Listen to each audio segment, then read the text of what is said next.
Bien, buenas noches con todos. Vamos a dar inicio a nuestra clase del día miércoles 23 de julio de 2025.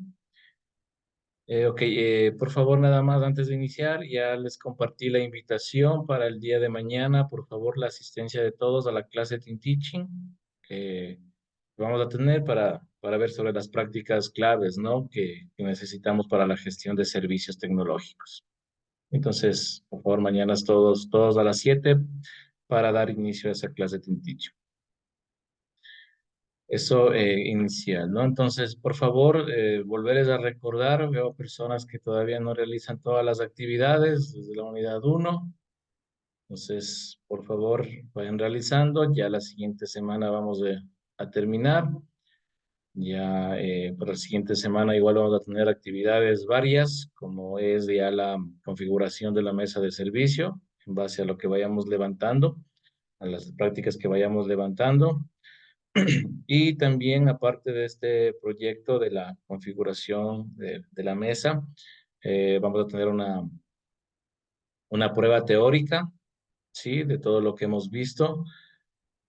Vamos a tratar de hacer una prueba muy parecida a lo que eh, toman si es que uno quiere sacar una certificación en ITIL, ¿ok? Entonces eso vamos a realizar el próximo jueves, la prueba, que ya estamos la siguiente semana terminando. Y el proyecto también vamos a trabajar toda la siguiente semana, ¿no?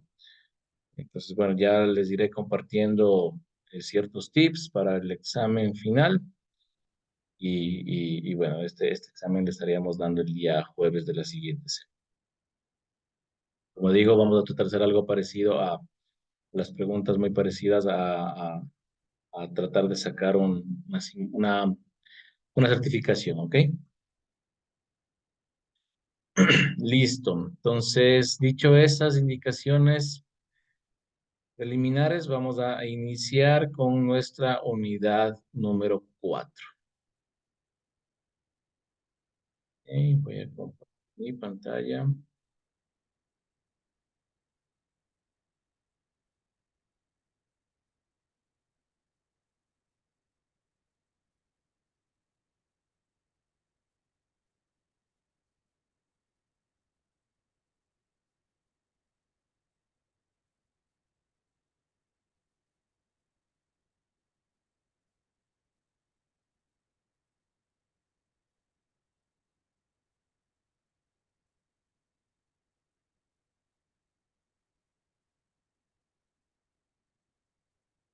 Bien, entonces, bueno, en esta unidad vamos a hablar acerca de las prácticas de gestión de servicios. Entonces, ustedes si recuerdan, en el sistema de valor de servicios que ya vimos anteriormente, hablábamos de los principios, hablábamos incluso un poco ya de las dimensiones, y bueno, ahí hablábamos ayer también de la cadena de valor, y en la parte de abajo hablábamos de las prácticas, ¿ok? En la parte de abajo del gráfico del sistema de valor de servicio me refiero, ¿no? En el esquema del sistema de valor de servicio. Entonces, las prácticas de gestión de servicios, ¿no? Para gestionar los servicios tecnológicos. Entonces, en esta diapositiva ustedes pueden ver las 34 prácticas que tiene para gestionar eh, y que ITIL las ha plasmado en su última versión. Nada más volverles a recordar que antes se llamaban procesos, ahora pues se las denomina prácticas. ¿Ok? Entonces, ahí ustedes pueden ver que tenemos 34 prácticas, ¿sí? Eh, 19 de estas prácticas, bueno, ahí tenemos varias prácticas, las que están en blanco sobre todo. Bueno, estas prácticas se ven un poquito más a fondo si ustedes quieren seguir incursionando en esto de ITIL, en esto de las certificaciones como tal. En la parte de Foundation, que es ITIL, hablan de las 19 prácticas, ¿sí? Hablan de 19 prácticas, las que están básicamente en la parte de los colores morados, me parece que es oscuro, ¿sí? Y obviamente en la parte ya más interna de este cuadrito tenemos las que vamos a examinar a profundidad, como son las gestiones de nivel de servicio, mesa de servicio, solicitudes, incidentes, cambios y problemas, ¿ok? Entonces, tomar en cuenta nada más que TIL maneja 34 prácticas, ¿sí? Vamos a tratar de enfocarnos en las principales, ¿ok? En las que están en la parte blanca, eso ya, bueno, ustedes pueden seguir un poco analizando más a profundidad, si ustedes así lo requieren. Y bueno, vamos a tratar de basarnos en las más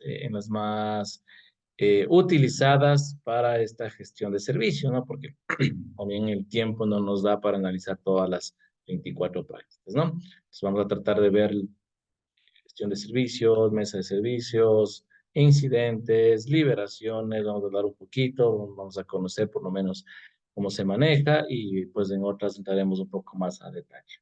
Entonces son las 34 prácticas que se manejan y que todas pueden ser implementadas en su organización, dependiendo obviamente de lo que quieran hacer, dependiendo de la necesidad, ¿no? No es necesario implementar todas las 34 prácticas, no, eso no se lo hace, pero sí nos tenemos varias prácticas que nosotros en el mercado, que nosotros podemos utilizar e implementar en nuestra organización dependiendo de la necesidad, ¿ok?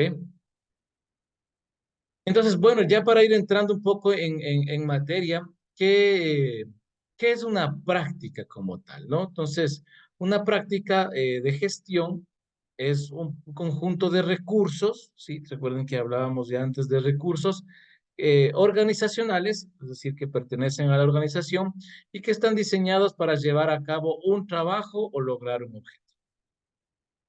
¿Sí? Entonces, un concepto muy claro, ¿no?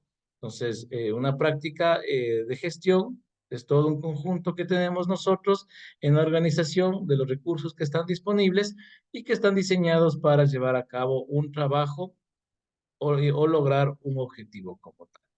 Estas prácticas están agrupadas en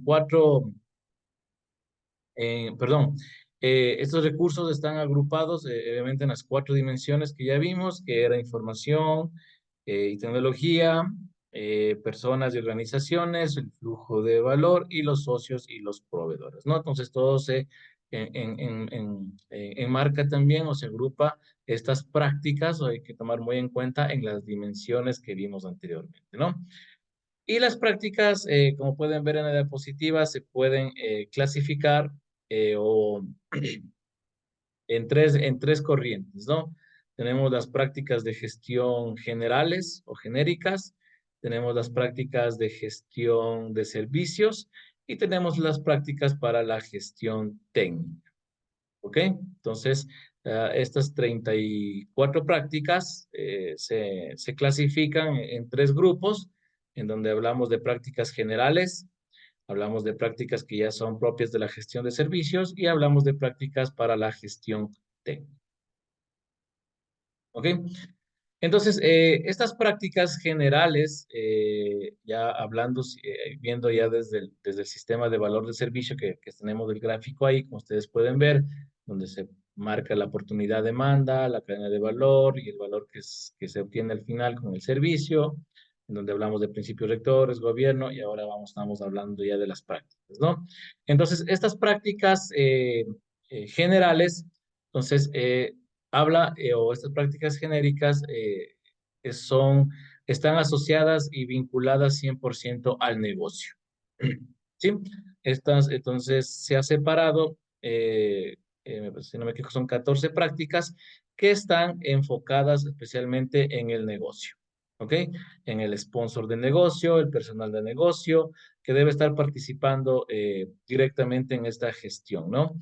En organizar, en orquestar todas estas prácticas, ¿no? Entonces, estas prácticas genéricas o generales están adoptadas para la gestión del servicio desde la parte del negocio, ¿ok? Las prácticas de gestión del servicio, ¿sí? Que ya vemos acá, estas ya están enfocadas 100% en TI, en el área de TI. ¿sí? Donde ya tiene TI la gestión directa de estas prácticas. No quiere decir que el negocio no va a participar, no, no, el negocio participa, como les digo, siempre tenemos que trabajar en conjunto, entonces el negocio también se involucra, ¿sí? Se compromete, pero en este caso TI es quien dirige, ¿no? Es quien de alguna manera tiene el sponsoring, que se lo llama, o es sponsor, tiene la responsabilidad de gestionar estas prácticas, ¿no? Entonces, por eso se las habla de prácticas de gestión de servicio, ¿no? Entonces, y son las que están desarrolladas en la industria de ITCM, que es IT Service Management, ¿ok? Administración de Servicios Tecnológicos. Y finalmente tenemos las prácticas de gestión técnica, ya estas van a ser transversales a toda la organización, ¿sí? Entonces aquí ya es adoptar el dominio de la gestión tecnológica, ¿no? Es de todo lo que es ya herramientas y demás para gestionar el servicio. Entonces, enfocándonos en las soluciones TI hacia los servicios que ofrecemos, ¿no? Entonces ya es el día a día, el medio que entregan, las herramientas que utilizan, el soporte y todo, obviamente todos los servicios que están habilitados, ¿no? Entonces, estas son las tres partes que se dividen las prácticas de generales, gestión de servicio y gestión técnica. ¿Ok? Estas prácticas de gestión genéricas, entonces son 14 las que están en este grupo, ¿sí? 14 prácticas están en la gestión genérica, 17 están en la gestión de servicios y 3 están en la gestión de tecnología o gestión técnica. ¿Ok? Entonces, las prácticas genéricas básicamente son las que se encuentran en la diapositiva, hablan de la gestión de arquitectura, hablan de la mejora continua, la gestión de seguridad de la información, gestión de conocimiento, medición y reportes, fuerza de trabajo y gestión de talento, gestión de cambio organizacional, cambiar culturas, gestión financiera, gestión de la estrategia, gestión de proveedores, gestión de portafolio, gestión de proyectos, gestión de relaciones y gestión de riesgo. Esas son las 14 prácticas de gestión general. ¿Ok? Entonces, nos vamos nosotros a enfocar, obviamente no podemos verlas todas, pero vamos a enfocarnos en las más importantes para la gestión de servicio y nos vamos a enfocar en las que se encuentran de color amarillo, ¿no? En la mejora continua, gestión de seguridad, la gestión de proveedores y la gestión de relación, ¿no? Entonces, en esas nos vamos a centrar. Incluso si después optan por el examen de certificación, van a preguntar sobre estas prácticas que están de color amarillo, ¿no? Las otras casi nunca salen preguntas, mejor dicho, no salen preguntas de esas, y por eso también es el enfoque, ¿no? En estas de color amarillo, ¿ok?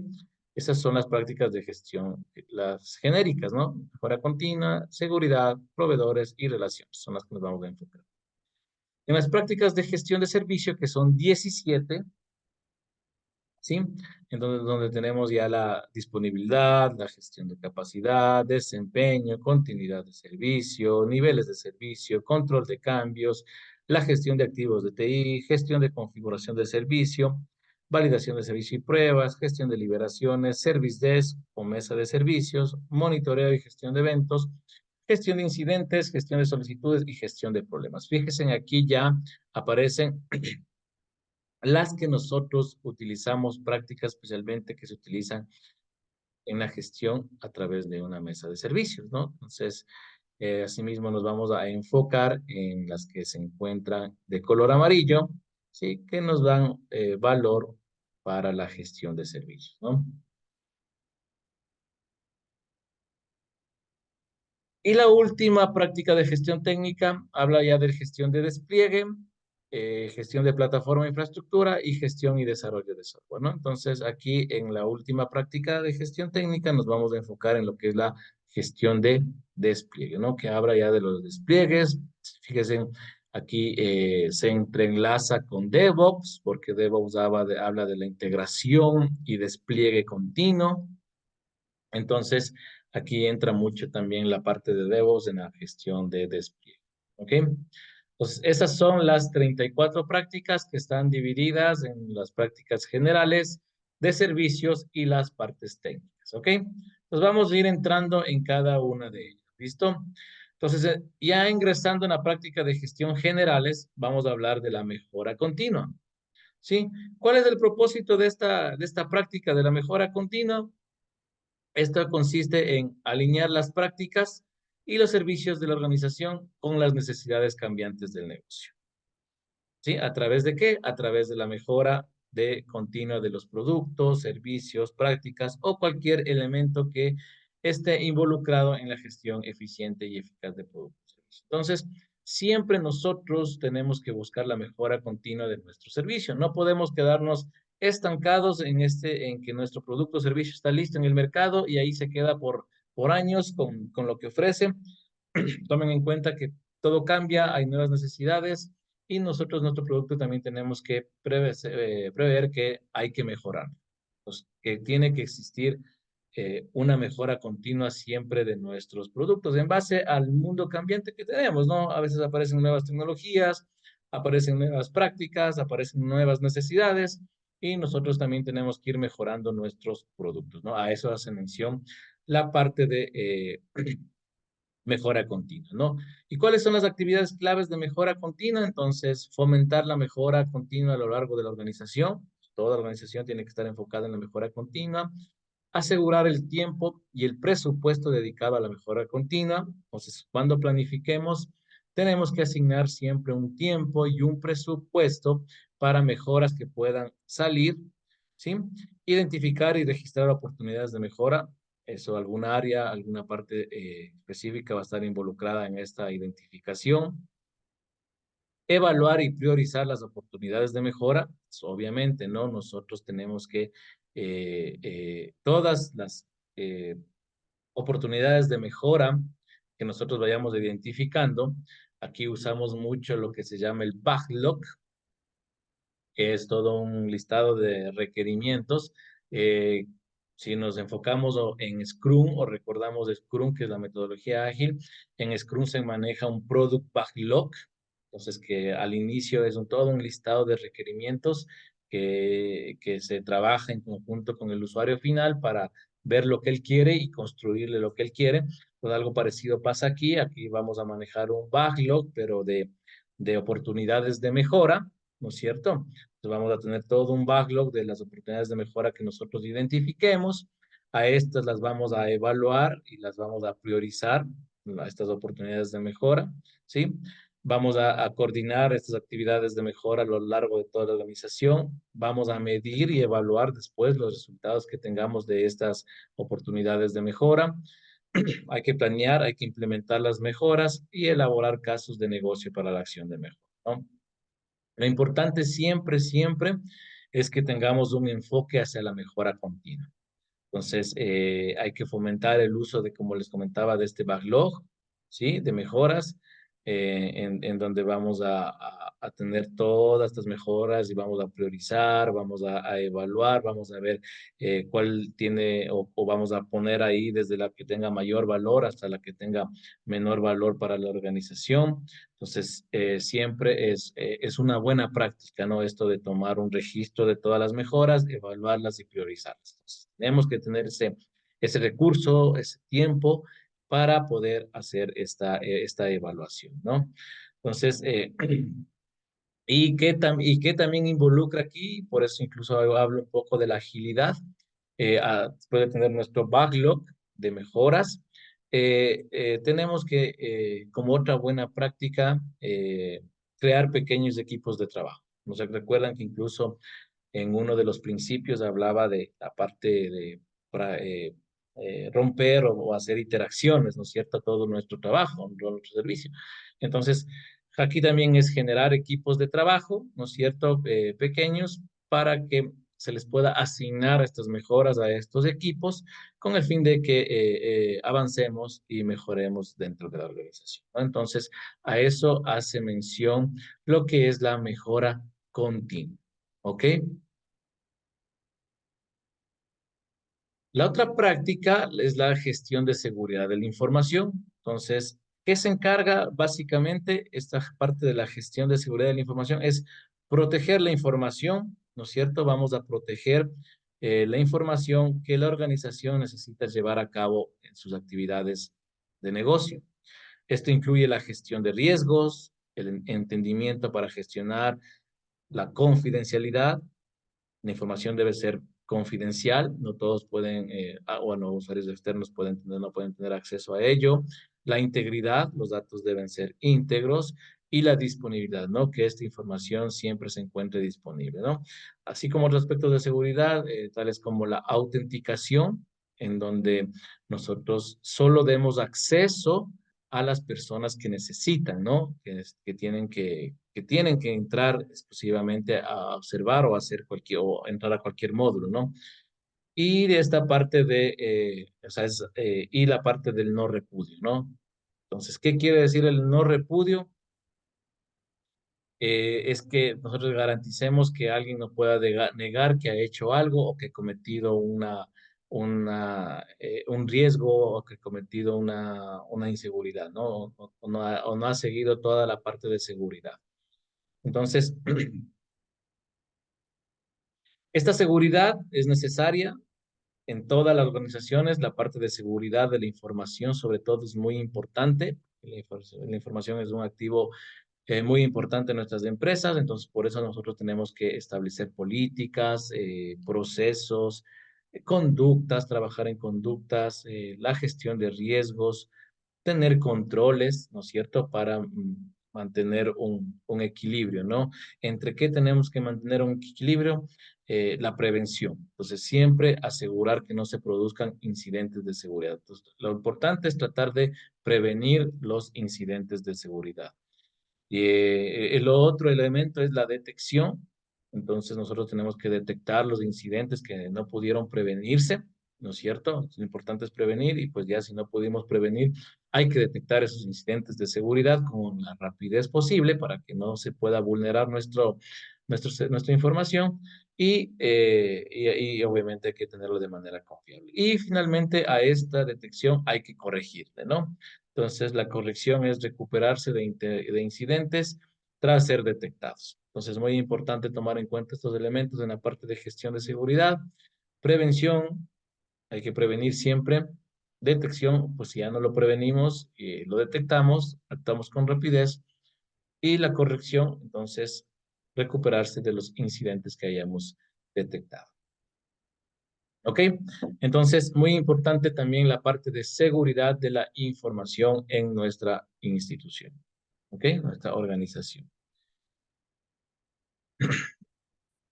Otro de las prácticas de la gestión general, como vimos anteriormente, es la parte de la gestión de relaciones. ¿Ok? Entonces, aquí básicamente esta práctica de la gestión de relaciones consiste en que nosotros debemos establecer y promover vínculos, ¿sí?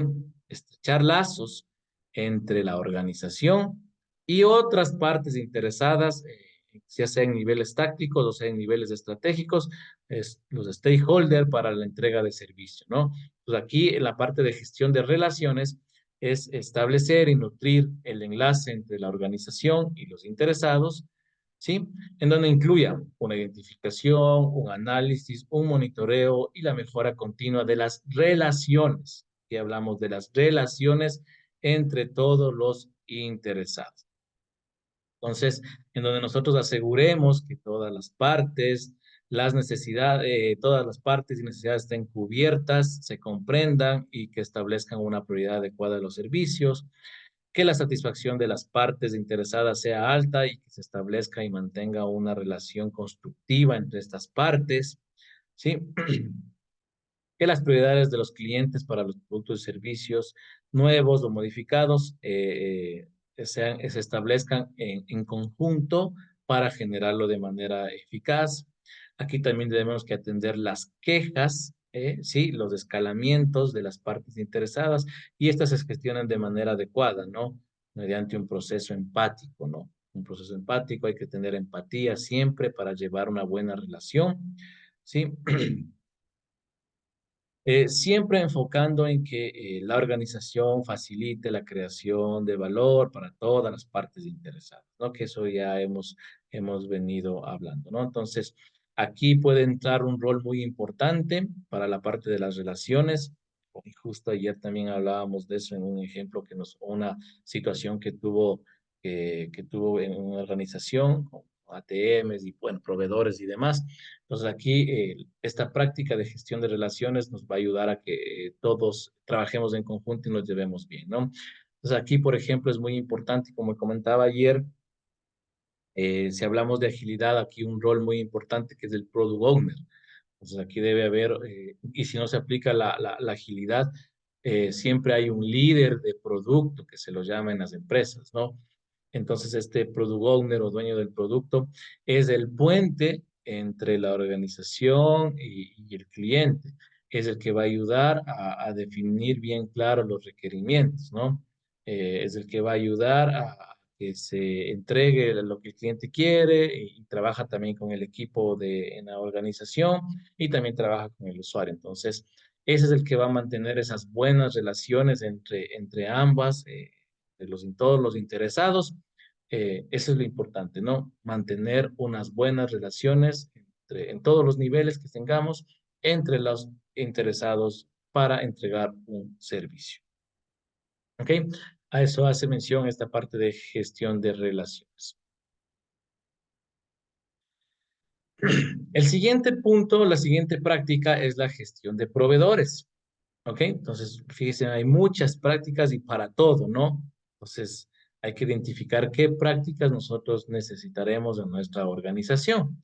Entonces, básicamente, el propósito de esta práctica de la gestión de proveedores consiste en asegurar que todos los proveedores de la organización y su desempeño sean gestionados apropiadamente, se gestionen adecuadamente para que soportar el suministro, los productos y servicios de calidad sin interrupciones. Aquí hablamos de los proveedores, ¿no? De los terceros que nos están brindando un servicio. Entonces tenemos que asegurar que nos den ese servicio, que el desempeño que nos brindan sea el adecuado, ¿ok? Se gestione todo adecuadamente para que el suministro que nos entregan, la provisión adecuada de los servicios, la provisión adecuada de los productos, exista con toda la calidad que se haya establecido mediante un contrato entre el proveedor y nosotros, ¿no? Y el cliente, el usuario, lo que sea, ¿no? Y recuerden que nosotros que somos proveedores de servicio, en algún momento también nos transformamos en consumidor de servicio cuando trabajamos con proveedores, ¿no? O con terceros. Entonces, aquí ya hay una relación más estrecha, más colaborativa entre los proveedores, ¿no es cierto? Para ir reduciendo los riesgos, ¿no? Para que nos vayan ofreciendo el servicio que ellos nos están dando de forma adecuada, con disponibilidad, sin riesgos, ¿no? Entonces, ¿cuál es lo importante de estas o cuáles son las actividades fundamentales para esta práctica? Crear un único punto de visibilidad y control para asegurar la coherencia, para asegurar la consistencia. Entonces, eso debería aplicarse en todos los productos, servicios o componentes de los servicios, ¿no? Entonces, para que tanto parte de proveedores internos como internos actúen en calidad de proveedores, ¿ok? Negociar y acordar contratos y acuerdos. Entonces, también es muy importante la negociación y acordar contratos y acuerdos. Entonces, deben alinearse las necesidades del negocio, a las metas del servicio. Los contratos deben celebrarse con proveedores externos, tal vez tenga que negociarse, bueno, en fin, todos los contratos, todos los acuerdos contractuales, comerciales, legales que una organización debe tener con un tercero para que las cosas desde un inicio estén bien claras, ¿no? Debe haber una gestión de relaciones y contratos con proveedores internos y externos. Entonces, aquí nosotros tenemos que tener esos contratos, tener esas relaciones, tener una estrecha colaboración, ¿sí? Para lo que es lo más importante, ¿no? Que es la entrega del valor del servicio. La gestión del rendimiento de los proveedores. Entonces, obviamente, hay que monitorear también al proveedor, ¿sí? Nosotros tenemos que monitorear al proveedor para ver si nos está dando o cumplen con todos los términos, las condiciones que hemos firmado en un contrato, con todos los objetivos que hemos dispuesto en un contrato y los acuerdos a los que hayamos llegado. Entonces, siempre tenemos que monitorear a los proveedores. ¿Ok? Entonces, ¿cuál es el principal propósito de la gestión de proveedores? Siempre nosotros tenemos que monitorear. medir el desempeño de un tercero o de un proveedor. ¿Ok? Entonces, hay que tener muy en cuenta esto, que nosotros tenemos que medir el desempeño, tenemos que medir lo que nos están entregando, si es lo que nosotros hemos firmado contractualmente.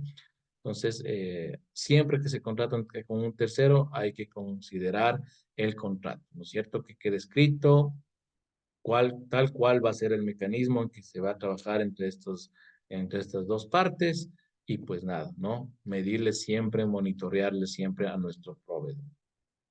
¿Ok? Entonces, eso es la práctica de gestión de proveedores.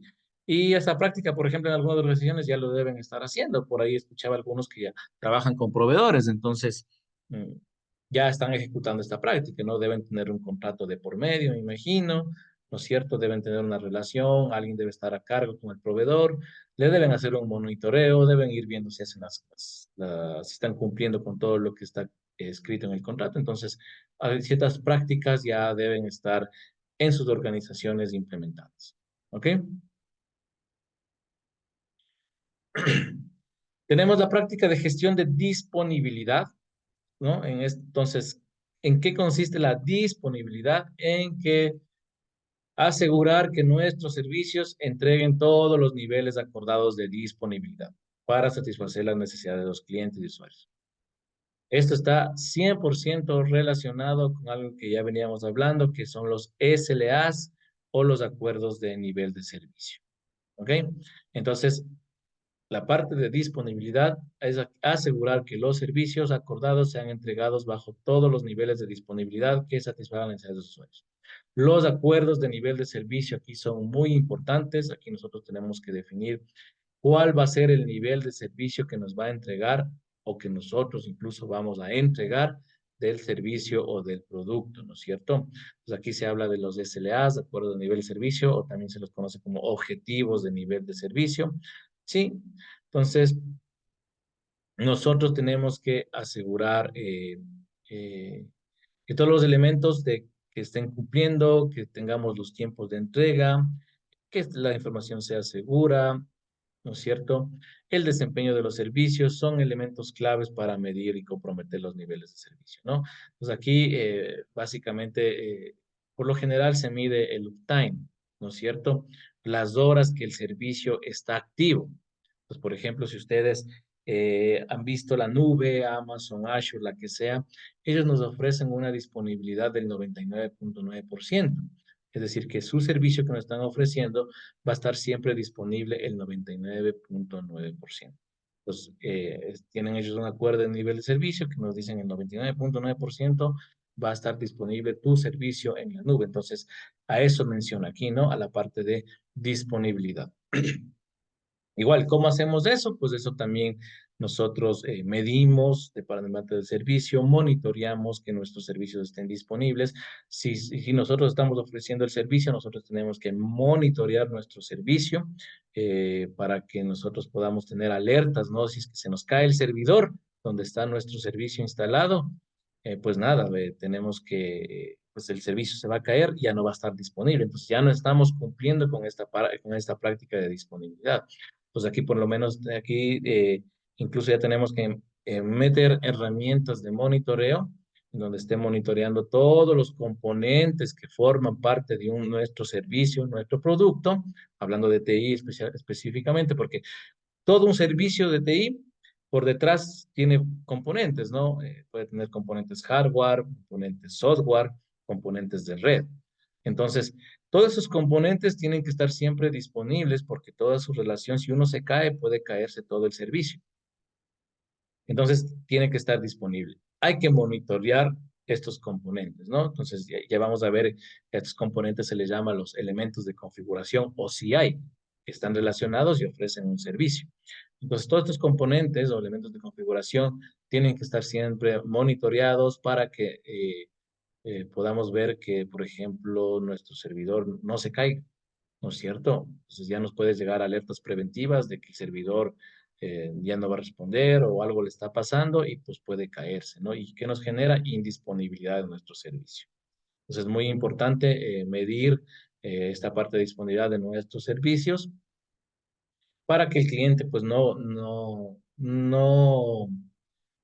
no perciba eso, ¿no? Esa caída de los servicios, porque nosotros estamos entregando a ellos esa disponibilidad de su producto, esa disponibilidad de su servicio como tal, ¿no? Entonces, siempre ahí hay que monitorear, usar tecnología para monitorear todos los elementos que componen nuestro servicio y pues garantizar esa disponibilidad, ¿no? Ahí hay que llegar a un acuerdo con el cliente, entonces, qué sé yo, nuestro servicio va a estar activo 24/7 o solo 8 por 5 dependiendo, ¿no? El acuerdo del nivel de servicio que se llegue. ¿Ok? Ahora hablemos de la práctica de gestión de capacidad y desempeño.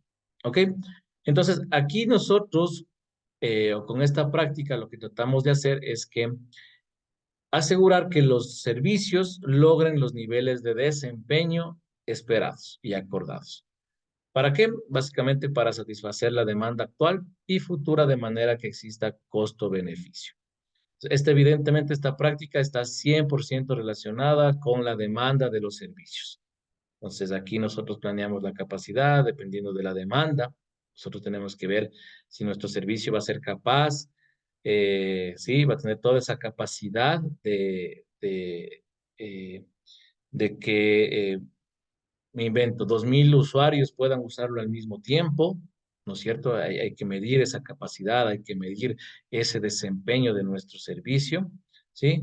Porque a veces puedes, o a veces también puedes tener una capacidad muy alta, ¿no es cierto? Una capacidad muy alta, pero los clientes no lo consumen. Entonces ahí vamos a tener una capacidad ociosa que se lo llama. Entonces tenemos que ver muy bien, ¿no? Esto de la capacidad y el desempeño.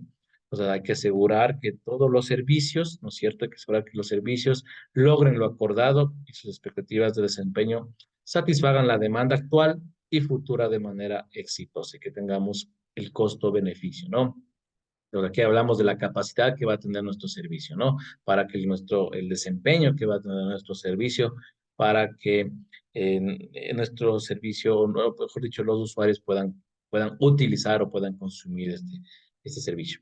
Y aquí también es algo muy importante, ¿no? Para la parte de capacidad de desempeño.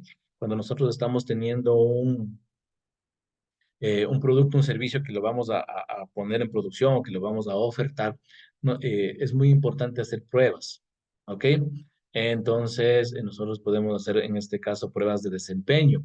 Entre ellas, las que entran son las pruebas de carga y estrés. No sé si alguien ha escuchado.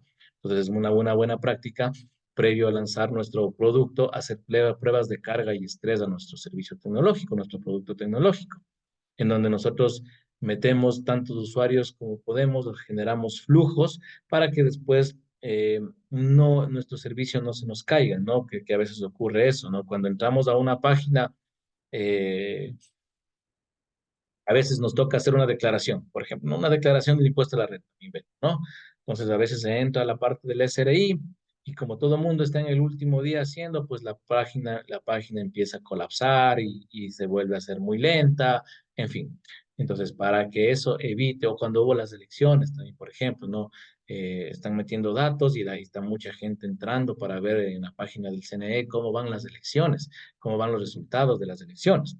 Entonces aquí es muy importante hacer pruebas de carga y estrés, ¿no? Cargarle, estresarle a nuestro servicio, a todos sus componentes, para que cuando ya esté en producción no se caiga y pueda aguantar todos los usuarios que puedan estar consumiendo mi servicio. Entonces, a eso hace mención a la parte de gestión de capacidad y de desempeño. ¿Ok?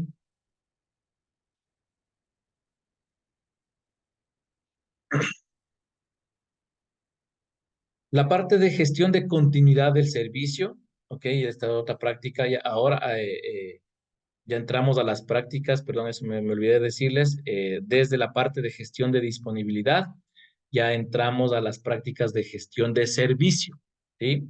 Las anteriores que vimos, proveedores, relaciones, seguridad, eran las prácticas de gestión generales. Entonces, desde la parte de gestión de disponibilidad ya es las prácticas de gestión de servicio, que aquí hablábamos que es 100% enfocado al área de TI, ¿no? Por favor, ¿no? Entonces, todas las prácticas de gestión de servicio ya son enfocadas 100% en TI, ¿no es cierto? Al área de TI. Ellos son los responsables de gestionar estas prácticas, ¿no? Entonces ya hablamos de la disponibilidad, capacidad, desempeño. Y ahora les voy a hablar de la práctica de gestión de continuidad del servicio. ¿En qué consiste esta práctica? Básicamente es asegurar que exista un nivel suficiente de disponibilidad y desempeño para el servicio y que si en algún caso de desastre nosotros podamos darle esa continuidad, ¿sí? Que si es que se nos cae, enseguida se recupere. ¿Ok? Entonces, es muy importante esta práctica como parte de sus planteamientos para la recuperación ante desastres, ¿no? Y que lo importante es dar la continuidad al negocio. Entonces, asegurar que la disponibilidad y el desempeño son mantenidos en el nivel suficiente de eventos y desastres. Entonces, ¿qué promueve la práctica? Un marco de trabajo para construir resiliencia. Entonces, si no, siempre va a haber las adversidades para estar atentos, producir una respuesta efectiva que salvaguarde los intereses o que nuestros servicios vuelvan a tener esa continuidad, ¿no? Para seguir entregando el valor.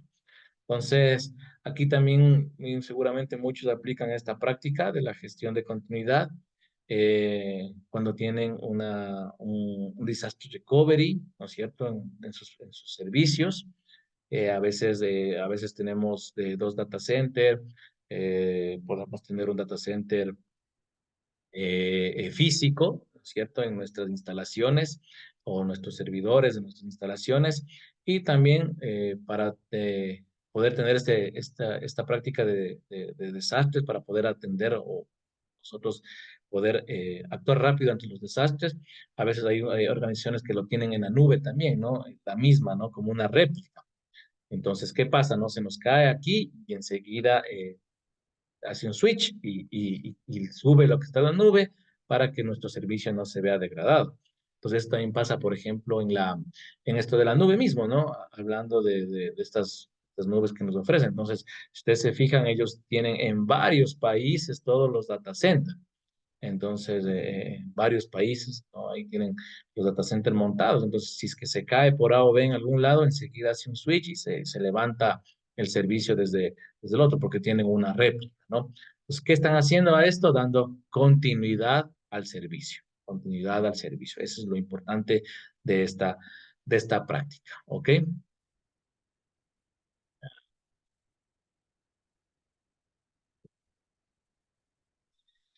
Ok, la otra práctica que ya hablamos hace un momento también en algo de esta parte de la disponibilidad es la práctica de gestión de niveles de servicio o los acuerdos de niveles de servicio, ¿no? Entonces, aquí es muy importante esta parte de la gestión de los niveles de servicio, es que nosotros tenemos que definir con claridad los objetivos del negocio.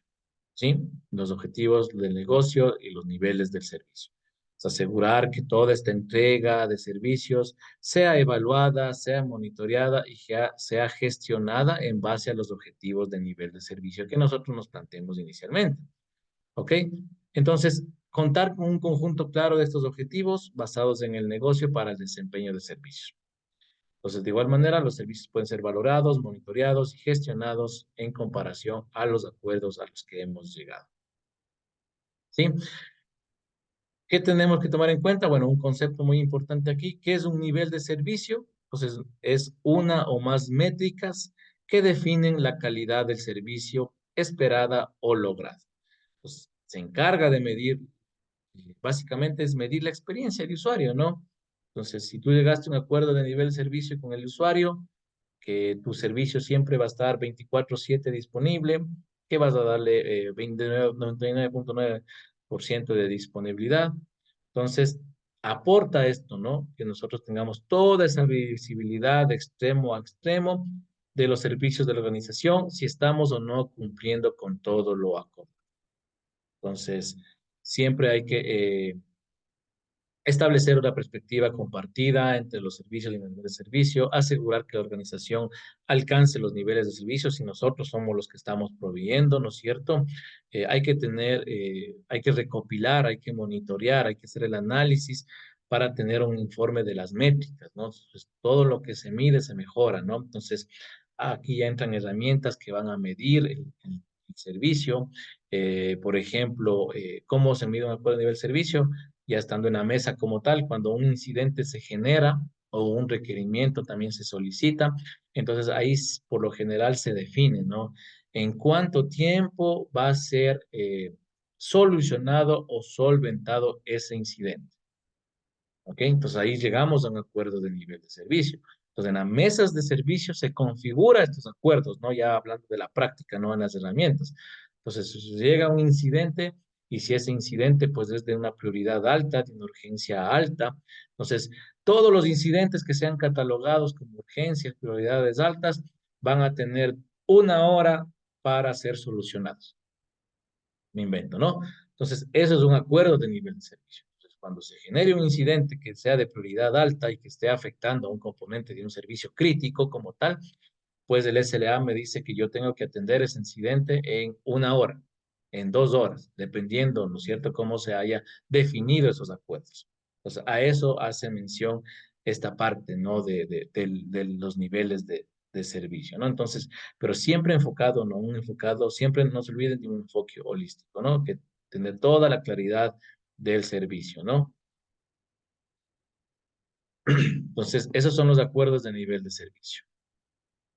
Bueno, ¿qué significa un acuerdo a nivel servicio? Ya lo que hemos venido diciendo, un acuerdo a nivel servicio es un acuerdo documentado. Hay que documentar esto, obviamente. Siempre tiene que haber un papel de por medio, algo que respalde, ¿no es cierto? Sí, el acuerdo que lleguemos entre el proveedor de servicio y un cliente. Entonces, puede ser yo el proveedor o puede ser yo el cliente. Entonces, hay que documentar el acuerdo de nivel de servicio, ¿no?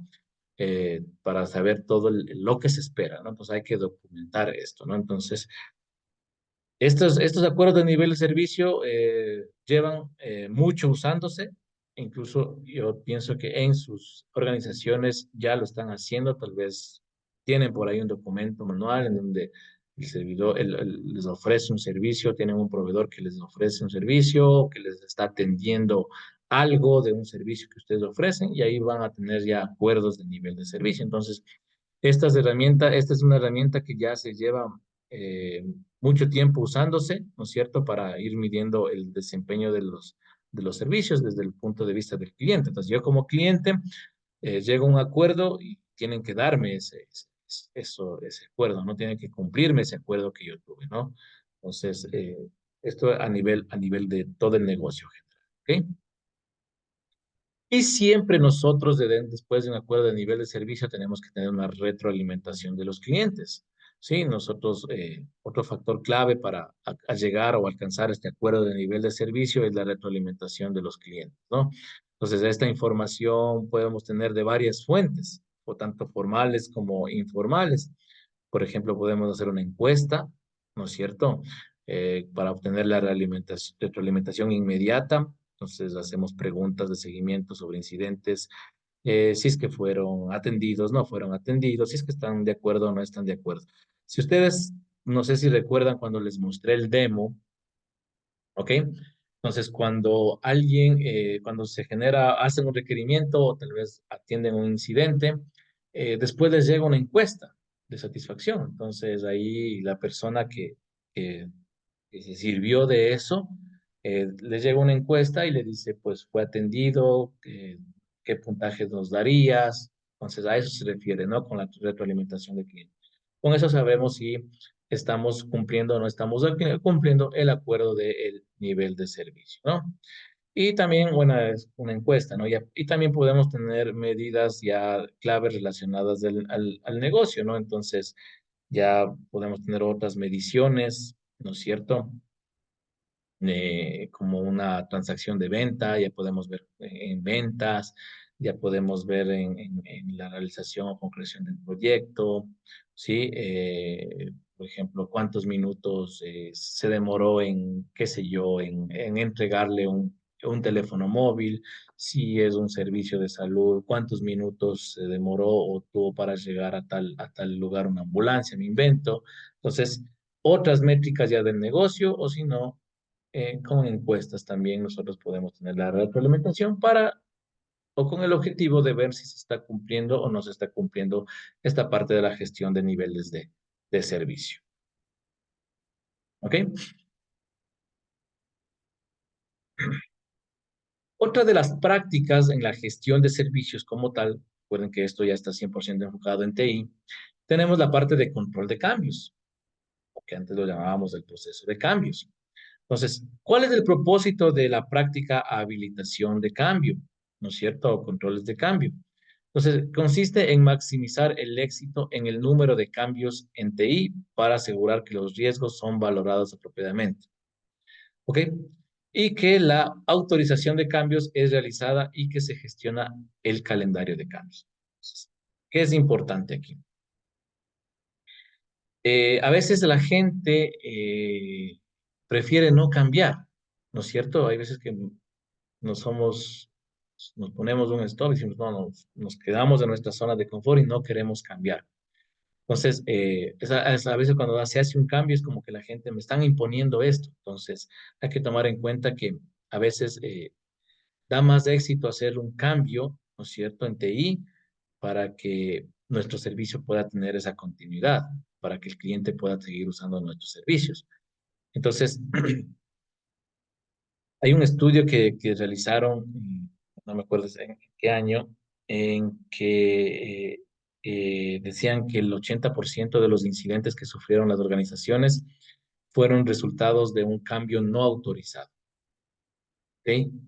Entonces, aquí es muy importante tomar en cuenta que esta parte de control de cambios requiere de una autorización. No podemos hacer un cambio por cambiar. No podemos cambiar una base de datos, no podemos indexar una base de datos, no podemos cambiar un disco duro en un servidor crítico por cambiar. Entonces, nosotros tenemos que manejar esta práctica en donde hay una persona que autorice o hay un grupo de personas en las que autorice y ahí se genera un cambio. Entonces, los cambios por lo general nos ayudan a tener un éxito, ¿no? A que nuestro servicio tenga esa continuidad. Entonces, el control de cambios debe encontrar el equilibrio, ¿no? Hay que encontrar un equilibrio entre la necesidad de realizar cambios beneficiosos que entreguen el valor. Obviamente el cambio debe entregar valor, sino que haga un cambio, ¿no es cierto? Y también tenemos que proteger al cliente ante estos cambios, ¿no? Ante los efectos negativos que podamos tener de los cambios.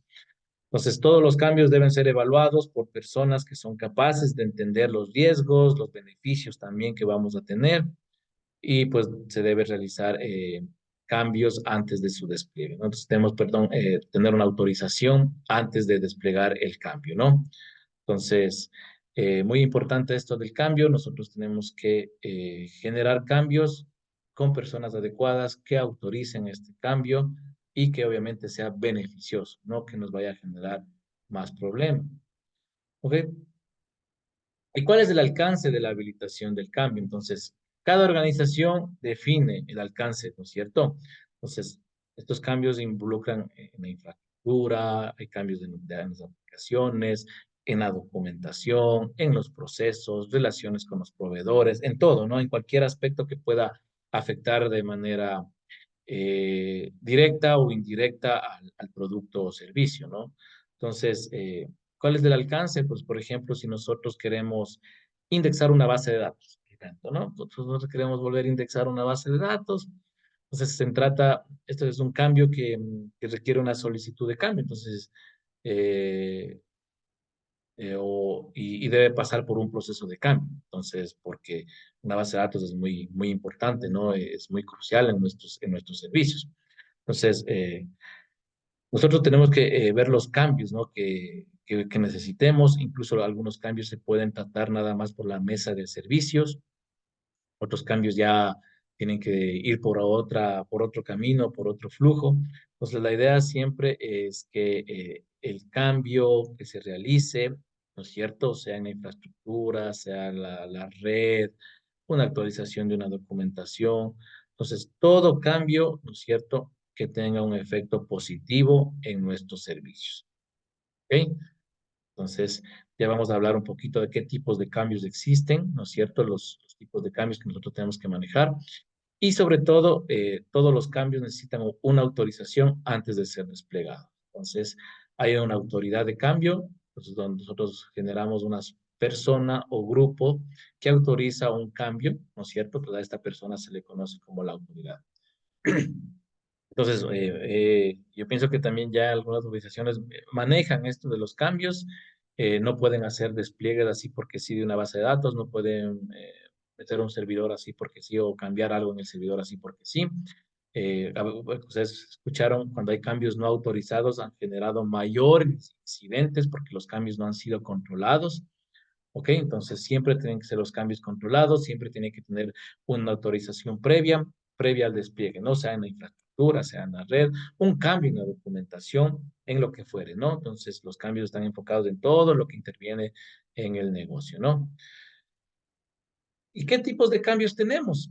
Entonces existen tres tipos de cambios. ¿Ok? Entonces, y cada uno de ellos se maneja de forma distinta. Tenemos el cambio estándar, tenemos el cambio normal y tenemos cambios de emergencia. ¿Ok? Entonces, obviamente, el cambio estándar son cambios que ya previamente han sido autorizados, ¿no es cierto? Son de bajo riesgo, eh, ya están bien entendidos lo que tienen que hacer el cambio, están completamente documentados lo que tienen que hacer, qué proceso deben seguir para hacer el cambio. Entonces, y no necesitan alguna autorización adicional. Incluso, como les digo, esto ya se puede configurar en la mesa de servicios. Pues en la mesa de servicios ya se puede especificar los cambios que pueden ser estándares y que son muy comunes en la empresa. Entonces ya se puede identificar qué cambios se realiza por lo general en la empresa, ¿no es cierto? Y eso se lo categoriza como un cambio estándar y pues nada, generan un ticket en la mesa, lo escalan a la parte de cambios, ven que es un cambio estándar, es algo muy común y pues ejecuta el equipo que tenga que hacer ese cambio, ¿no? Y porque ya los riesgos ya están metidos o tienen unas ventanas de mantenimiento y pues ejecutan el cambio, ¿no? El cambio que fuere, ¿no? El cambio de documentación, cambio de disco, cambio en lo que fuere si es que es un cambio ya común, ¿no? Un cambio estándar. Entonces ya conoce el personal. Sí, ¿alguna pregunta? Si tienen alguna duda, por favor, me interrumpen nomás sin problema, ¿no? Tal vez no esté viendo la pantalla, pero me pueden interrumpir.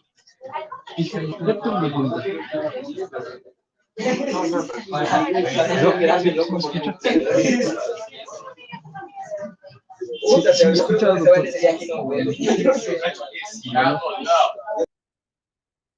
Ok, ya está silenciado. Listo. Entonces, uno de los tipos de cambios es el cambio estándar, ¿no es cierto? ¿Ok? Otro tenemos el cambios normales. Entonces, asimismo, ¿no? Son cambios que se deben planificar, se deben evaluar y autorizar mediante un proceso. Todo esto ya requieren una autorización. ¿Ok? Entonces, estos tipos de cambios eh, requieren, ¿no? Una autorización para poder realizar. Entonces, algunos cambios obviamente son de bajo riesgo, otros son medianos, pero bueno, ya son cambios normales, llamémoslo así, ¿no? Entonces, y estos cambios, la autorización aquí pues ya requiere una autorización, el cambio estándar por lo general ya no requería ninguna autorización adicional porque ya estaban incluso implementados. En los cambios normales ya requiere una autorización, ¿no? Entonces, y esta autorización debe ir a una persona, ¿ok? Una persona que él es capaz de tomar decisiones de forma rápida, ¿no? Entonces, eh, el cambio llega, eh, dice, dice, doctor, ¿cómo se debe proceder en caso de que no exista una notificación previa a una ventana de mantenimiento? Ok. Entonces, esto, por ejemplo, es un cambio no autorizado, ¿sí? De la pregunta que me realiza, ¿no? La pregunta que me realiza, la pregunta que me realiza Santiago dice es que no existe una notificación previa a una ventana de mantenimiento. Entonces, aquí no están aplicando esta práctica de control de cambios. Entonces, si ustedes se fijaron, si es que no existe eso, ¿qué puede pasar? Hay un cambio no autorizado y ¿Y qué va a pasar? Entonces, va a generar muchas incidencias. ¿Qué es lo recomendable? Esta parte, eh, parar esa ventana de mantenimiento, ¿no? Entonces, esa ventana de mantenimiento no debe ejecutarse si no ha sido registrado en algún lado. Entonces, por ejemplo, si tienen una mesa de ayuda, como les dije, a través de un ticket, ¿no es cierto? Se coloca que se va a realizar una ventana de mantenimiento, ¿no es cierto? De cualquier cosa.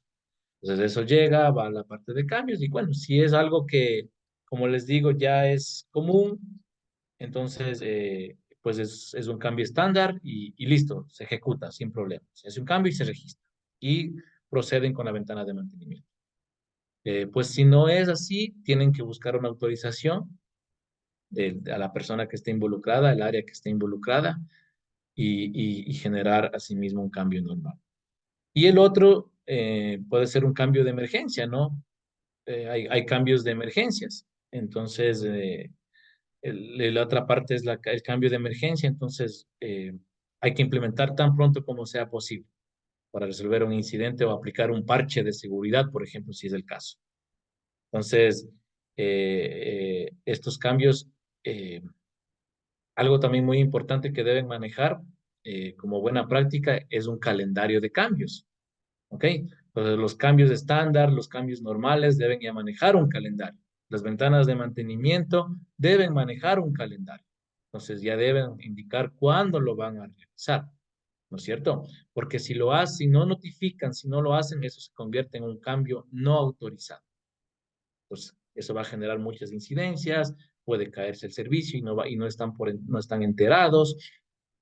Entonces, ahí sí no está aplicando esta práctica, ¿no? Entonces, muy importante,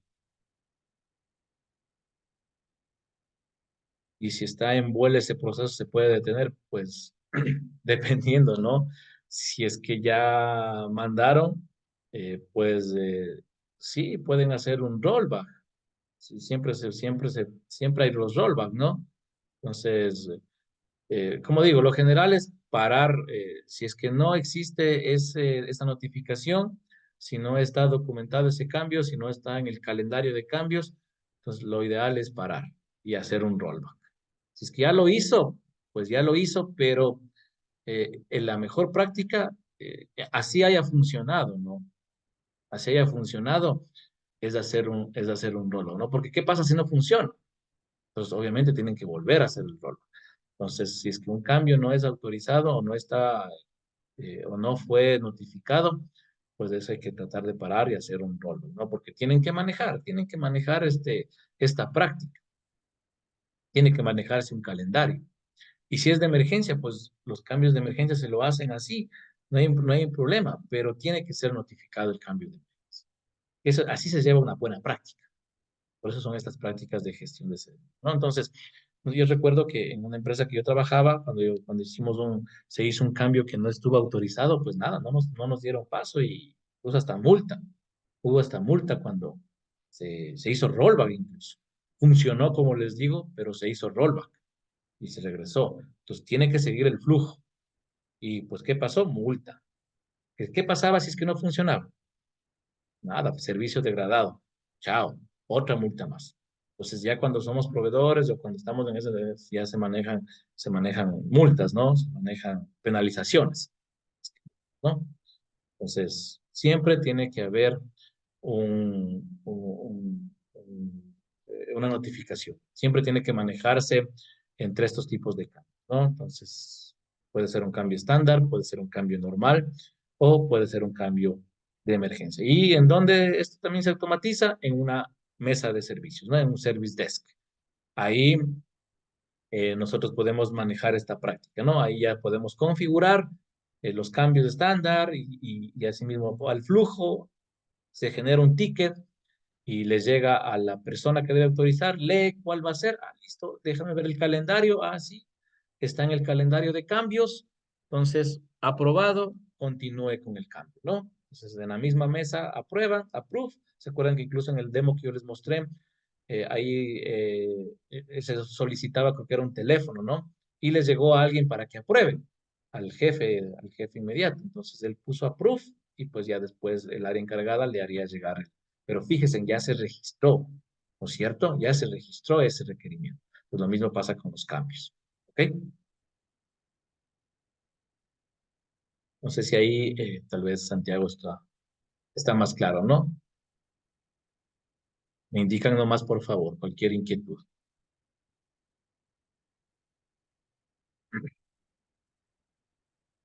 Bien, vamos avanzando, ¿ok? Porque son varias prácticas.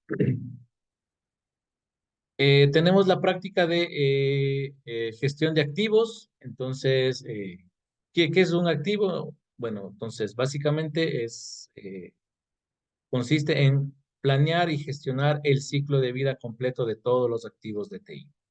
Entonces, con el objetivo de que la organización logre maximizar el valor, controlar los costos, gestionar los riesgos, respaldar la toma de decisiones sobre la compra, reutilización o la retirada o la eliminación de activos, ¿no? Entonces, tomen en cuenta que en las organizaciones manejan toda esta parte de activos, ¿no? Hay activos, por ejemplo, hay mesas, hay sillas que incluso son etiquetadas, computadoras, ese es un activo como tal, ¿no es cierto? Entonces, la parte de gestión de activos se encarga de gestionar todo el ciclo de vida que tiene un activo, ¿no? Desde que lo adquieren, la operación que lo dan, ¿no es cierto? Hasta que pues ya el activo deja de ser usado por el uso, por los años que tienen de vida esos activos, ¿no? Entonces, la gestión de activos es muy importante. Creo que algunas organizaciones lo deben hacer. Hay sillas, hay mesas, hay todo que incluso como buena práctica lo documentan, incluso tiene código de barras, ¿no es cierto? Para tener todo un inventario de esos activos, ¿no? Y puede ser todo, ¿no? Software, hay que tener un inventario de software, de hardware, de redes, todos los dispositivos que puedan tener el cliente, ¿no? Entonces, edificios incluso, bueno, toda la parte de gestionar el ciclo de vida de un activo, ¿no? Entonces, ¿qué es un activo? Es cualquier componente, ¿no es cierto? Y hablando de TI, cualquier componente con valor financiero que contribuya a la entrega de un servicio o de un producto, ¿no? Entonces, pues yo puedo comprar servidores, no sé, yo puedo comprar dispositivos de red. Entonces, todos esos son activos, ¿no es cierto? Que componente con valor financiero, es decir, que haya costado, ¿no es cierto? Y que contribuya a la entrega de valor de servicio. Eso se refiere a lo que es un activo, ¿no? Entonces, hablando ya a nivel general, un activo puede ser una mesa, un activo puede ser una silla, pues incluso lo etiquetan, lo documentan. Entonces, todo lo que se refiere con la parte de activos, ¿no? Entonces hay que gestionar estos activos, hay que tener un inventario para conocer qué activos tenemos, cuáles podemos usar, cuáles podemos reutilizar, cuáles ya cumplieron su ciclo de vida porque tienen que ser retirados y tenemos que volver a comprar nuevos activos para ello. Entonces, con eso nosotros vamos identificando, ¿no? ¿Qué elementos nos siguen sirviendo para nuestro servicio? ¿Cuáles no? Ir controlando costos. Tal vez estoy comprando mucho, estoy comprando menos. Bueno, en fin, todo eso nos ayuda en la parte de gestión de activos, ¿no? La gestión de activos, muy importante, habilita la entrega de un servicio. Porque nosotros tenemos que tener un activo, ¿no es cierto? Para habilitar. Tenemos que tener una computadora, tenemos que tener cualquier activo para habilitar la entrega de un servicio. Muy importante este punto, ¿no? La gestión de activos habilita la entrega de servicios. Ahora tenemos la parte de gestión de configuración del servicio. Pues aquí aparece algo que yo les comenté al inicio, ¿no? El CI o el elemento de configuración. Entonces, el propósito de esta práctica, de la gestión de configuración, consiste en asegurar que la información sea precisa, sea confiable sobre la configuración de los servicios y sobre los elementos de configuración o CI que se los llama, que soportan o que estén disponibles cuando sea necesario. Entonces, esto incluye información de cómo los CI están configurados y las relaciones entre ellos. ¿Cuál es la diferencia entre un activo y un elemento de configuración? Porque aquí, si ustedes se fijan en el concepto, un elemento de configuración o CI es cualquier componente que requiera gestionarse para poder entregar un servicio. ¿Ok? Entonces, igual hablábamos de los activos, que son componentes. Pero, ¿cuál es la diferencia entre un activo y un elemento de configuración? Pues se los llama elemento de configuración, ¿ok? Cuando nosotros conocemos las relaciones que existen. ¿Ok? Porque un activo, como les digo, puede estar ahí, una mesa, una silla, un software, un producto, pero es un activo, tenemos ahí como un inventario. Pero ya cuando están relacionados, ya se los llama elementos de configuración. Entonces aquí ya manejamos la parte de configuración del servicio. Entonces, ¿cuáles? Tomen nota en algo de esto, ¿no? Todos los servicios están conformados por componentes. Si yo estoy ofreciendo el servicio de correo electrónico, ¿cierto? A mis usuarios internos. Entonces, detrás de ese servicio de correo electrónico, ¿qué tengo? Pues tengo un servidor, tengo un componente de red, ¿sí? ¿Qué más tengo? Tengo software, tengo el software del correo. Entonces, fíjense, ahí tengo, llamémoslo así, tendría activos, ¿no es cierto? Pero ya cuando están relacionados, cuando están conectados, ya se convierten en un elemento de configuración. Y ahí yo voy mapeando mi servicio. Cómo mi servicio está conectado, por cuáles son los elementos que involucran todo mi servicio y cómo están conectados entre sí. Entonces aquí aparece un término, no sé si alguien ha escuchado la CMDB, que es la base de datos de gestión de configuraciones. En esta CMDB, si es como una base de datos, ¿no es cierto? Van a estar todos los elementos y las relaciones que existen entre estos componentes. ¿Ok? Entonces, incluso en las mesas de servicio se configuran las CMSDBs, en donde están todos nuestros elementos de configuración y las relaciones para saber qué elemento, cuando haya algún inconveniente, está afectando a mi servicio correo electrónico, a mi servicio transacciones, a mi servicio aplicación bancaria. ¿Sí? Entonces, todo eso tiene componentes por detrás. Entonces, se arma una CMDB, incluso hay herramientas que lo que hacen es, yo coloco, por ejemplo, hay herramientas que colocas la dirección, ¿no? www. O con la IP, www.banco, banca móvil, lo que sea. Entonces, ¿qué hace esto? Esta herramienta te comienza a descubrir, ¿sí? Entonces, todos los componentes que tiene por detrás, si es que no tienes mapeado, hay herramientas que te lo descubren, hacen un descubrimiento y empiezan a guardarte los elementos en la CMDB, en una base de datos. Entonces, te descubren, incluso algunas, si tienen un buen grado o un nivel de granularidad, te van armando un mapa de servicio. Entonces, tienes de servicio y dice aquí, pues aquí están las aplicaciones, aquí está el software, aquí está la parte física, aquí está la capa de red, y en fin, aquí está la base de datos, y te va armando un mapa de servicio. ¿Ok? ¿Y cómo están relacionadas? Entonces, ¿eso en qué te ayuda? En que tú ya tienes ese mapa de servicios, tienes tu servicio armado, cuáles son todos los componentes que involucran en ese servicio, y pues nada, si es que un elemento o un componente de eso se cae, tú puedes ver cuál es el elemento que se va a caer o que está por caerse o que se cayó para enseguida atenderlo y que mi servicio siga disponible. Pues para eso es la parte de los elementos. Entonces hay herramientas, he trabajado mucho, o se arma manualmente, si no hay herramientas, se arma un mapa de servicios. Entonces, a ver, mi servicio es este, de correo electrónico, de banca móvil. ¿Qué componentes están? Entonces, tú vas armando el mapa, vas armando con todos los componentes software, componentes hardware, componentes de red, bases de datos, ¿sí? Hay IIS, todo lo que, por ejemplo, pueda tener un servicio, armas un mapa y pues ya tienes mapeado, ¿no es cierto?, tu servicio. Y este está compuesto por varios elementos de configuración y todos están relacionados. A eso hace mención esta parte de la CMDB. ¿Ok? Tenemos la parte de gestión de liberaciones, que es la parte de gestión de liberaciones. Aquí nosotros el propósito de esta práctica es en hacer que las funciones y servicios, tantos nuevos como modificados, estén disponibles para usarse. ¿Sí? Pues una liberación puede estar conformada por muchos componentes de aplicaciones, de infraestructura, de diversos índole, los cuales trabajan de forma conjunta para entregar unas nuevas funcionalidades o modificar esas funcionalidades. ¿Ok? Entonces también, bueno, puede incluir incluso documentación, información, en fin, procesos, cualquier otro componente necesario.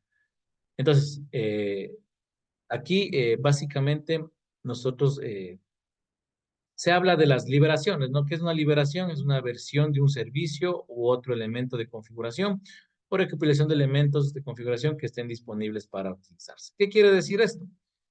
Es que básicamente la definición de liberación es que es una nueva versión de un servicio u otro elemento de configuración, ¿no es cierto? Entonces, ya tenemos una nueva versión lista, que se llama una versión 4.0. Esta nueva versión ha sido probada, ha sido certificada de nuestro servicio, ¿no? Pues, siempre recuerden que se manejan nuevas versiones. Ha sido testeada la versión, qué sé yo, 4.2 del servicio X, ¿ok? Entonces, esta versión ya está lista, ¿no es cierto? Pero no está en producción. ¿Ok? Entonces, esto quiere decir que esta nueva versión pasó por todo un paso de análisis, de diseño, de desarrollo, testing y fue certificado y fue versionado. Entonces, aquí, por ejemplo, hay herramientas que se manejan para versiones como GitHub, ¿no es cierto? Se bien escuchado. Ahí ese es el manejamiento de versiones. Pues ahí van mejorando todas las versiones de nuestro producto antes de liberar a producción. Entonces, tenemos que gestionar estas liberaciones y como digo, ya lo deben estar gestionando con GitHub, por ejemplo. Ahí se gestiona todo esto de las liberaciones, todo esto de la gestión de versiones, ¿no es cierto? De estos release que se van a liberar, todas estas liberaciones. Pues a eso hace mención esta parte de gestión de liberaciones, ¿no? A gestionar todas esas nuevas funciones, ¿no es cierto? O las modificaciones y que están listas para usarse. No están desplegadas, ojo, ¿no? Solo están gestionando estas liberaciones, gestionando este versionamiento, ¿no? A través de herramientas como GitHub, ¿sí? Entonces, ya después, aquí también entra lo de DevOps, ¿no? Que nosotros tenemos que ir manejando toda esta parte de gestión de versionamiento porque después tenemos una práctica de gestión de despliegue que vimos, entonces ahí sí ya se despliega esta nueva versión, ¿sí? Pero aquí es todo antes de salir a producción. Gestionar todo ese release, todas esas liberaciones, todas esas versiones antes de salir a producción, ¿ok? Bien, ahora tenemos la práctica de mesa de servicio. Entonces, este es un término nuevo, porque antes en ITIL antes, por ejemplo, que es la práctica que nos enmarca esto, eh, no hablaba de una práctica de mesa de servicios. La mesa de servicios como tal, ¿no es cierto? Era la unidad de negocio. Bueno, sigue siendo, ¿no? Era un área, un equipo de trabajo que atendía los requerimientos, que atendía los tickets, ¿sí? Pues ahora la mesa de servicios también es considerada una práctica, una buena práctica en la gestión de servicios, ¿ok? Entonces, la mesa de servicios consiste en recopilar toda la demanda, ¿sí? Para ir de resolución de incidentes y solicitudes de servicio. Entonces, atender todos los incidentes y atender todas las solicitudes, todos los requerimientos, atender todos los tickets, pero ahora se lo considera como una práctica de gestión de servicios. ¿Ok? Entonces, una mesa de servicios es el punto de entrada, ¿sí? Es el punto de contacto único entre el proveedor de servicios y todos sus usuarios. Entonces, implementar una mesa de servicios, que es lo que incluso nosotros vamos a hacer, es ya tener una buena práctica. Por ahí escuché que algunos manejan ya herramientas como ServiceNow, como usuarios incluso, ¿sí? GLPI también que me parece que escuché. Entonces, fíjense en que en esa mesa es el único punto de contacto, ¿no es cierto?, entre el proveedor de servicio y el usuario. ¿Qué pasa? Si yo tengo un problema, ¿no es cierto? Entonces yo solicito a la mesa que me atienda. Si, qué sé yo, mi computadora se me dañó, ¿no es cierto? O está lenta. Entonces, entro a la mesa, o por correo, o por llamada, como sea. Hay varios medios para poder contactar a la mesa y doy mi requerimiento o indico mi incidente. Y la mesa pues ya tiene por detrás sus gestiones, hace las gestiones adecuadas y atiende, manda a alguien y pues va registrando todo lo que va realizando, ¿no? Entonces, es la mesa, muy, muy importante, es el punto de contacto único, ¿no es cierto? Para que todos los usuarios puedan generar sus requerimientos, generar o notificar algún incidente, ¿no?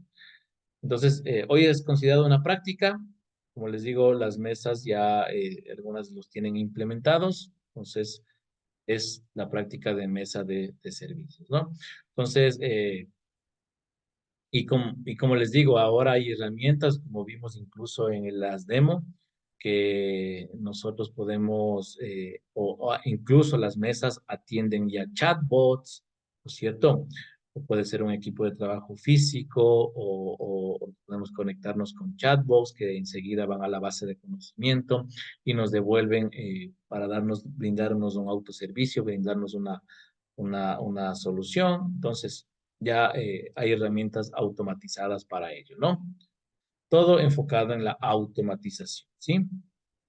¿Y qué es la automatización? Pues siempre el enfoque de la mesa de servicios es pues dar soporte a las personas y al negocio, ¿no? Entonces, en vez de solo ser simples problemas técnicos, ahora es la mesa de servicios lo usan para todo el negocio, ¿no? Y si están fuera de su alcance, incluso la mesa de servicios puede escalar a otro equipo, a otro nivel, con la intención de que todas las solicitudes sean atendidas, ¿no es cierto? Y los usuarios se sientan cómodos, eso es lo importante, ¿no? Que se sientan seguros de que cuando se contacten con la mesa de servicios, con el balcón de servicios, van a ser atendidos en cualquiera de sus problemas que ellos tienen, ¿no? Entonces, la idea es siempre crear una buena experiencia al usuario, ¿cierto? Una buena experiencia que el cliente. Incluso, por ejemplo, si es que alguien hasta dice, miren, está sucio el piso, ¿no es cierto?, en la tercera planta. Entonces, la mesa de servicios sea capaz de, porque ¿qué puedes decir? No, llame a mantenimiento, pues, pero eso no es lo de una mesa de servicios, ¿no? Es decir, mira, ya listo, yo te gestiono, contacto con el mantenimiento, registro, mando al personal, pues el personal regresa y pues incluso le pido una retroalimentación al cliente y le digo, mira, pues ya está limpio, puedes verificar. Ah, perfecto, muchas gracias. Y fíjese, eso es una mesa de servicios, ¿no? Es atender cualquier solicitud, cualquier requerimiento que pueda hacer, ¿no? Y más aún los requerimientos de TI como tal, ¿no? Entonces, siempre la mesa de servicio es su punto principal, ¿no? Para que las personas o los usuarios puedan hacer sus requerimientos, ¿no?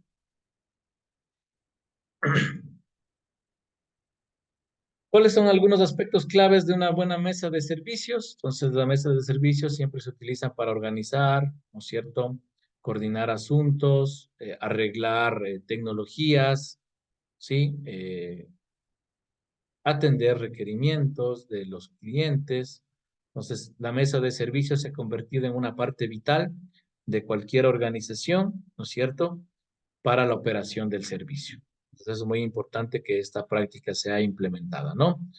Entonces, nosotros con esto también nosotros podemos generar una buena experiencia de usuario pues si la atendemos a los usuarios de forma adecuada, ellos también van a seguir utilizando nuestros servicios porque siempre se va a generar algún tipo de problema en nuestros servicios. Entonces, lo importante es atenderlos de buena manera y atenderlos de forma rápida, ¿no? Para que nuestro servicio siga siendo consumido, ¿no? Y pues la mesa es un vínculo. Eso es muy importante, ¿no? La vez un vínculo, las que atienden tienen que tener una buena empatía y una buena comunicación entre ambas partes, ¿no? Proveedor y consumidor de servicio. Y pues si se usa chatbots, pues que los chatbots o los agentes virtuales estén bien configurados para que les puedan brindar la información adecuada a las personas que están solicitando un requerimiento, ¿no?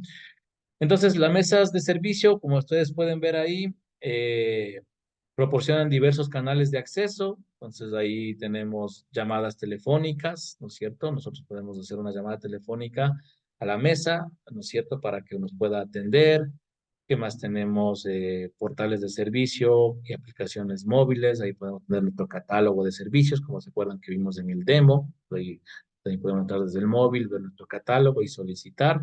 y pues en base y dar una respuesta en base a las bases de conocimiento que ya tenemos.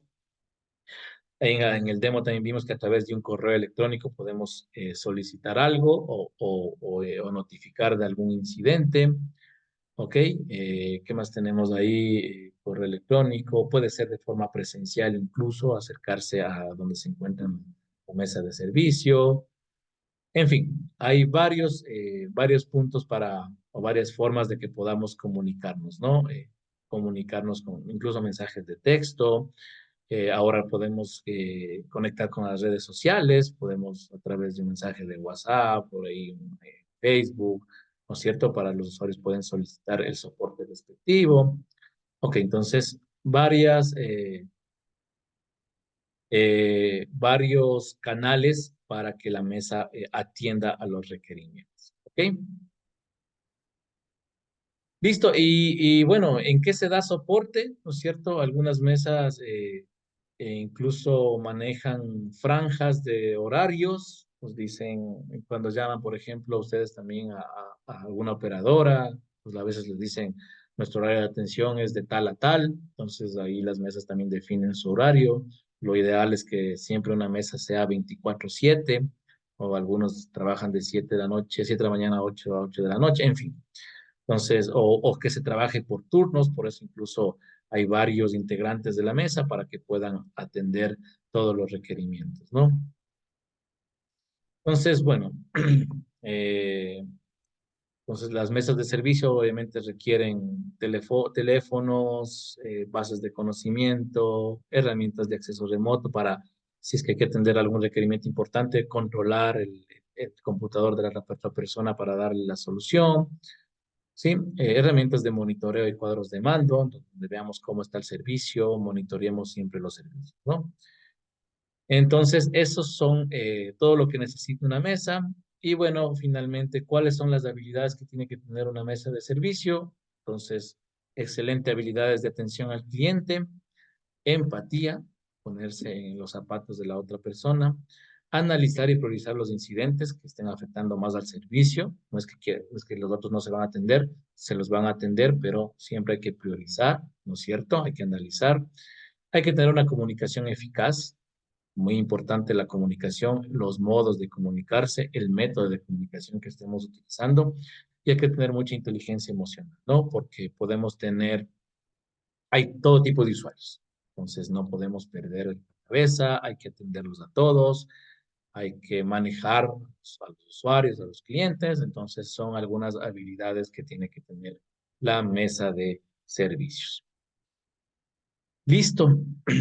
No sé si hay alguna duda, no sé si hay alguna inquietud. He tratado de dejar a conocer las prácticas que más hemos podido.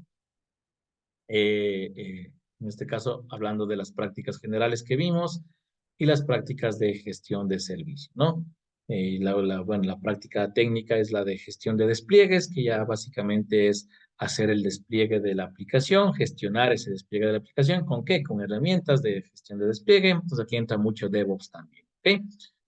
Entonces, esas han sido las prácticas que les puedo dar al momento.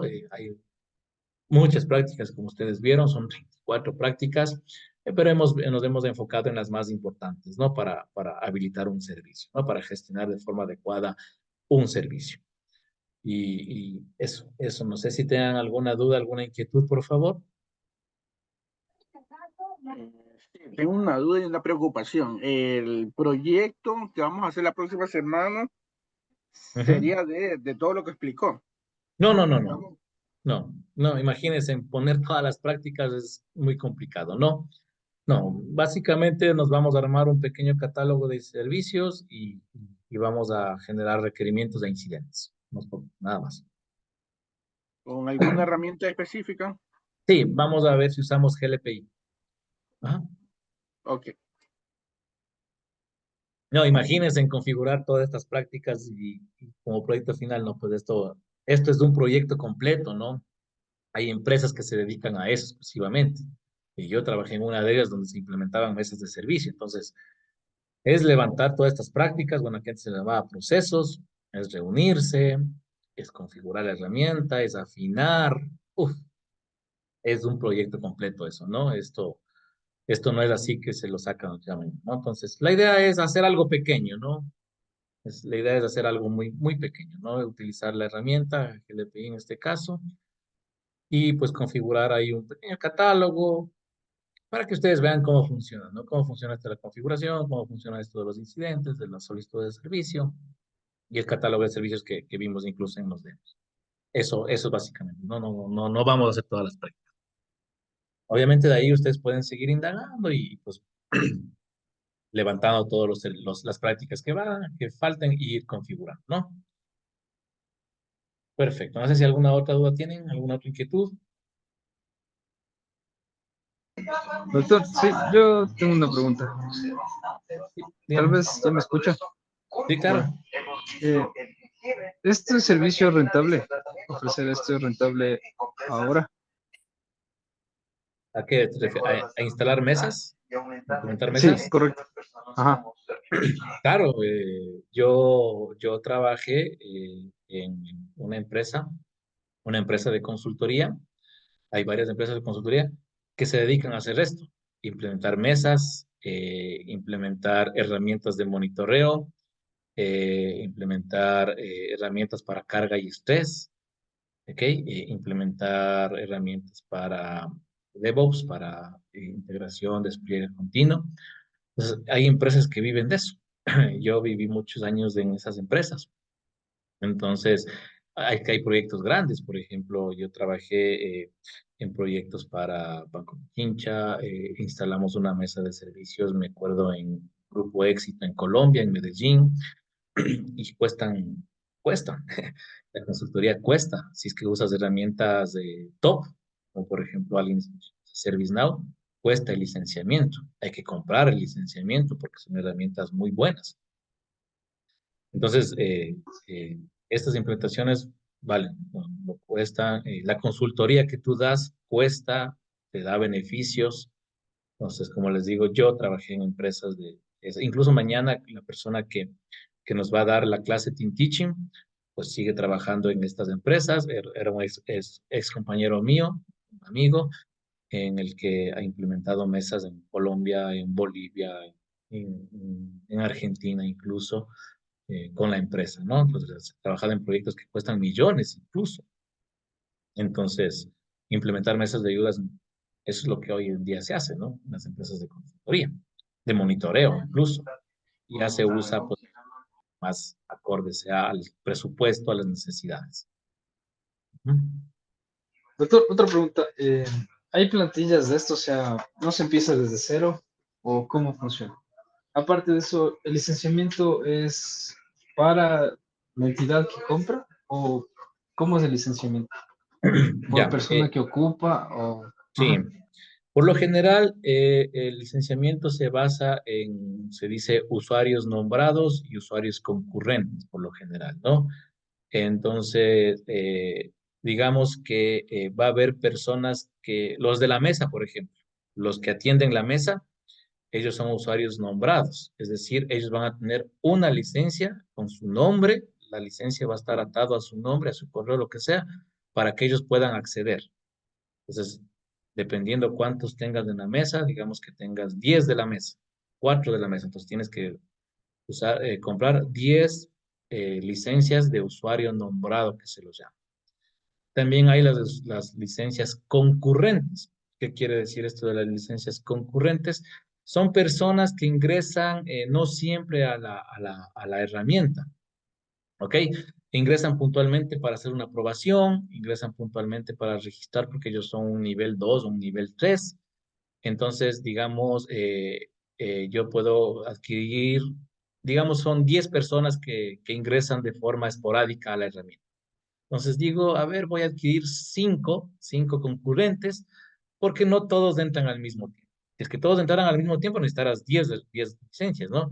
Pero como no son habituales, entonces a veces entra uno, dos, tres. Entonces, si es que llegas a consumir los 5 concurrentes, ya no te permite que el sexto ingrese. Entonces, ¿qué tiene que pasar ahí? Uno desconectarse o desloguearse y ahí queda libre una licencia concurrente y ahí pues puede entrar el otro a usar. Pues así se maneja el licenciamiento, como usuarios nombrados y usuarios concurrentes. Los nombrados es específico a la persona porque ella ingresa 100% a la herramienta. Y los concurrentes pues no son tan habituales porque ingresan a hacer una aprobación y se desconectan. Entonces así se maneja el licenciamiento. Pues ahí sí hay que ver cuántas personas van a usar de forma nombrada, cuántas personas van a usar de forma concurrente. Así es el licenciamiento casi de todas las herramientas. Los usuarios finales, por ejemplo, el que entra y toma y genera el incidente, el requerimiento, pues ellos no, por lo general, la mayoría no consumen licencia. Se paga por las nombrados, por las personas que usan la mesa, los que son parte y los que van a entrar a gestionar cualquier tipo de práctica, ¿no? O sea, incidente, requerimiento. Por ello se cobra licenciamiento. Y lo otro, doctor, era, ya hay una plantilla, o sea, ya no se empieza desde cero, como usted estaba explicando. O hay empresas que sí la elaboran desde cero. No, las empresas de consultoría ya tienen definidas ciertas plantillas. ¿Qué se hace primero cuando uno va a realizar algo de esto? Es lo que vamos a hacer mañana un poco, ¿no?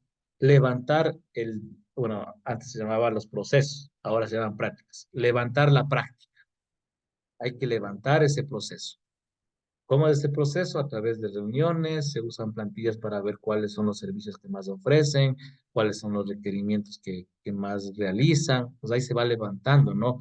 Por eso es esto de implementar una mesa no es solo de coger una herramienta y instalar y se acabó.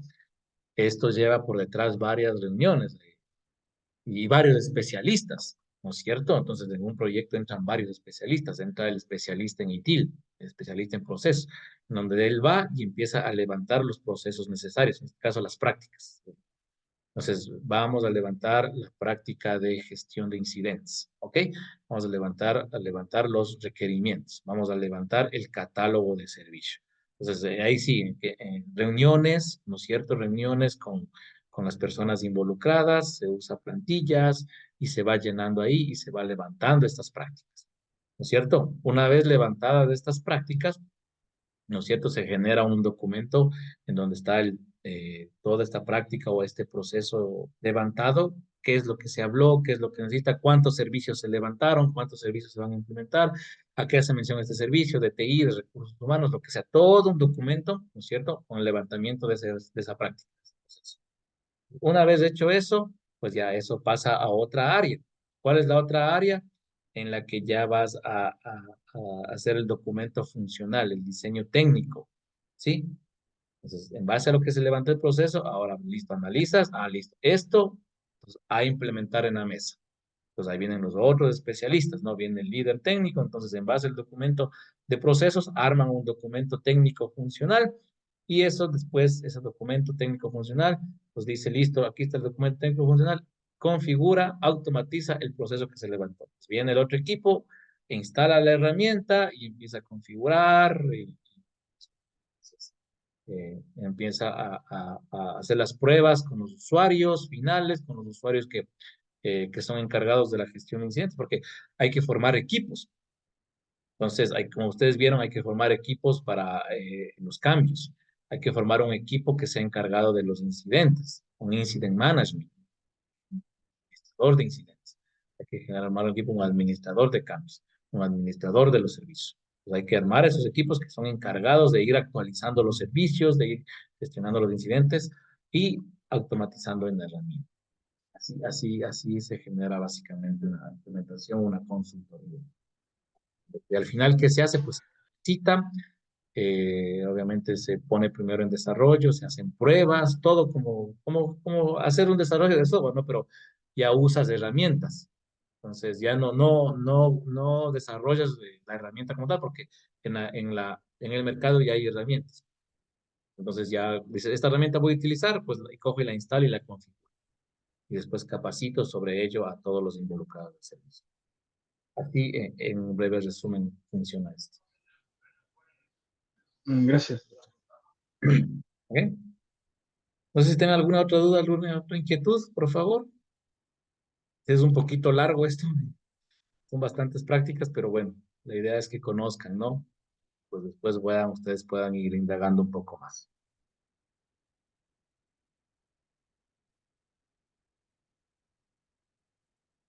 Pues no sé si tienen alguna otra duda o inquietud. Si no, pues ya estaríamos terminando.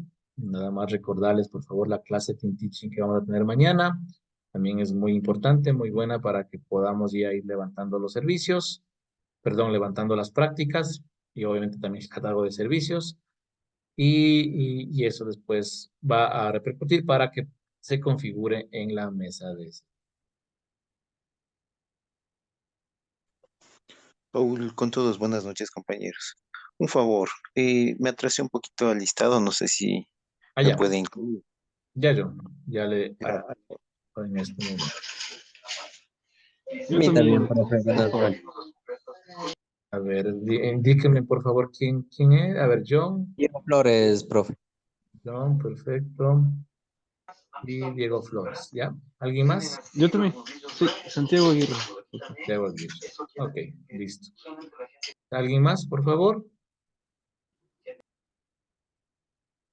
Listo, perfecto. Entonces, nos quedaríamos ahí. Por favor, muchas gracias. Ha sido una jornada completa, pero es muy importante que conozcan las prácticas que tienen, ¿no? Para gestionar los servicios tecnológicos. ¿No hay más Profe, preguntas? Sí, hola, profe. Sí, no sé si a mí me puede ir pasando la lista, por favor. ok. Llegué un poquito tarde. Listo, con gusto. Muchas gracias. Sería Cristian, ¿no? Ya, Sí, muy amable, gracias.